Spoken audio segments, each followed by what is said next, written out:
Otro concepto que usaremos es el de función inversa. Si la función f asigna al 2 el 7, al 0 el 3, ¿habrá otra que asocie estos números en sentido contrario? De la y a la x. Esa es la idea de función inversa. Para hallar la función inversa en este ejemplo, intercambiamos los valores de la y de la x y despejamos la y. Esa es la función inversa. Al obtener la función inversa de otra dada, hemos de fijarnos en si realmente obtenemos una función, es decir, si a cada valor de la x le corresponde a lo sumo un valor de la y. Para que esto ocurra, en la función original, cada valor de la y ha de corresponder a un solo valor de x. Por ejemplo, si f de x es igual a x cuadrado, observamos que 4 es la ordenada que corresponde tanto al 2 como al menos 2. Al intentar hallar la función inversa e intercambiar los papeles que juegan x e y, al 4 le corresponderían dos valores, 2 y menos 2, y por tanto no sería una función. Es decir, f de x igual a x cuadrado no tendría función inversa. En estos casos, y siempre que sea posible, la función ha de descomponerse en tramos de modo que cada uno tenga su inversa. Aquí puedes ver cada tramo con su inversa. Las gráficas de dos funciones inversas siempre son simétricas respecto de la recta y igual x, puesto que los puntos de la función inversa de f son los mismos que los de f si intercambiamos los valores de la abscisa y la ordenada. Observa la gráfica de y igual a raíz de x. Es una función irracional, cuyo dominio son todos los números positivos más el 0. Las funciones irracionales son aquellas donde la x está afectada por una raíz. En muchos medios de comunicación aparece con frecuencia el término crecimiento exponencial para designar un crecimiento continuo y acelerado. ¿Por qué aparece con tanta frecuencia? Porque los procesos que evolucionan de modo que el aumento o la disminución en un pequeño intervalo de tiempo es proporcional a lo que había al comienzo del mismo, se describen mediante una exponencial. Veamos un ejemplo. Imagina que tomamos una muestra de un decímetro cuadrado de una especie de alga que crece de forma gradual, duplicándose su superficie cada año, e iniciamos un estudio en el laboratorio. Para saber la superficie que ocupará esta muestra a medida que pasan los años, podemos rellenar una tabla como la que se ve. Al cabo de 5 años, ocupará una superficie de 32 decímetros cuadrados. A los 10 años, ocupará ya una sala de más de 10 metros cuadrados de superficie. Observa que el crecimiento es cada vez más rápido. A los 15 años, ocuparía más de 300 metros cuadrados. A los 20, más de 10.000.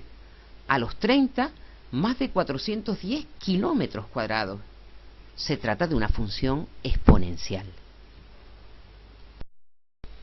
Para analizar el comportamiento de las funciones exponenciales, lo mejor es partir de la gráfica de las dos más sencillas, la que tiene de base 2, que es la que seguía el alga del ejemplo anterior, y la que tiene de base 1 medio.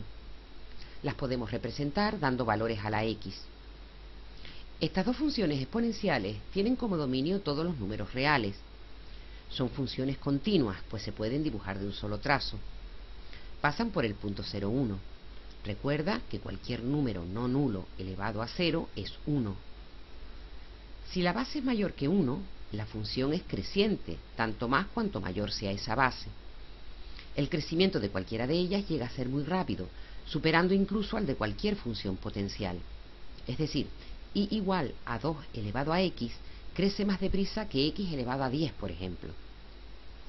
Si la base está comprendida entre 0 y 1, la función es decreciente. Si la base es mayor que 1, tiene un comportamiento asintótico cuando x tiende a menos infinito. El eje x es la asíntota. Si la base está comprendida entre 0 y 1, tiene un comportamiento asintótico cuando x tiende a infinito. También tiene como asíntota el eje x. Fenómeno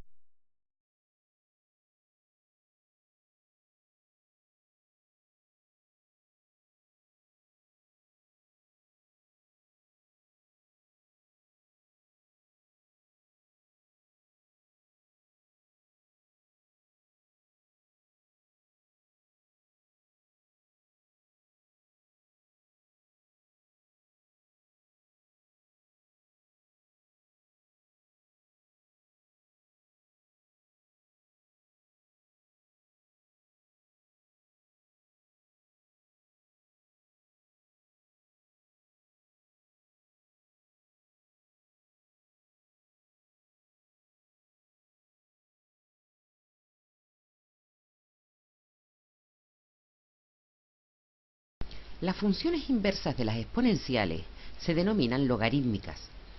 Estas varían muy lentamente, lo que las hace adecuadas para describir fenómenos naturales que implican números muy grandes, tales como la intensidad del sonido o los movimientos sísmicos, situaciones vistas en una unidad anterior. Recuerda que dos funciones inversas tienen gráficas simétricas respecto de la recta y igual x. La primera imagen muestra la gráfica de la función exponencial y igual a 2 elevado a x, que en la segunda se ve como una línea de puntos para poderla comparar con la de su función inversa, el logaritmo en base 2 de x. Observa cómo en las tablas de valores se intercambian los valores de la x y de la y. Igual que hicimos con las exponenciales, podemos partir de las gráficas de las dos más sencillas para analizar sus características. El dominio lo forman todos los números positivos y ambas son continuas en ese dominio. Pasan por el punto 1, 0. Recuerda que el logaritmo de 1 en cualquier base es 0. Si a es mayor que 1, la función es creciente. Su crecimiento es muy lento, tanto más cuanto mayor es a. Si a está comprendido entre 0 y 1, la función es decreciente. Si a es mayor que 1, cuando x tiende a 0, tiene un comportamiento asintótico, pues la y tiende a menos infinito. La asíntota es el eje y. Si a está comprendido entre 0 y 1, cuando x tiende a 0, la y tiende a infinito, por lo que tiene también un comportamiento asintótico. También tiene al eje y como asíntota vertical. ¿Recuerdas las funciones trigonométricas? El dominio de las funciones seno y coseno está formado por todos los números reales y el recorrido va de -1 a 1. Recuerda que el mayor valor que podían tomar estas funciones era 1 y el menor valor -1. Estas funciones repiten periódicamente sus valores cada intervalo de longitud 2π. Las dos funciones son continuas. La función seno tiene una simetría impar y la función coseno tiene una simetría par. La función tangente tiene infinitos puntos donde no está definida, es decir, en el dominio no entran los múltiplos de pi medios. Sin embargo, el recorrido son todos los números reales. Sus valores se repiten periódicamente cada intervalo de longitud pi. Es creciente en su dominio. Tiene una simetría impar. Tiene infinitas asíntotas verticales. Recuerda que en el conjunto de los números reales hay una operación que se llama valor absoluto. Esta operación no afecta a los números positivos, mientras que a los negativos les cambia el signo. De forma parecida, se puede definir valor absoluto de una función. Hace que, si el signo de f es positivo, es decir, si la gráfica está por encima del eje x, la función se queda igual. Y si f tiene signo negativo, es decir, si la gráfica está por debajo del eje x, cambia su signo. Esto hace que cuando aplicamos el valor absoluto a una función, su gráfica en los valores de x donde está por encima del eje de abscisas se queda igual, y en los que está por debajo del eje de abscisas se refleja respecto del eje. Este tema completa lo que se dio en el anterior sobre el concepto de función, sus tipos y características. Al final de la unidad tienes un resumen con las principales funciones elementales vistas, sus gráficas y propiedades notables. Hasta el próximo vídeo.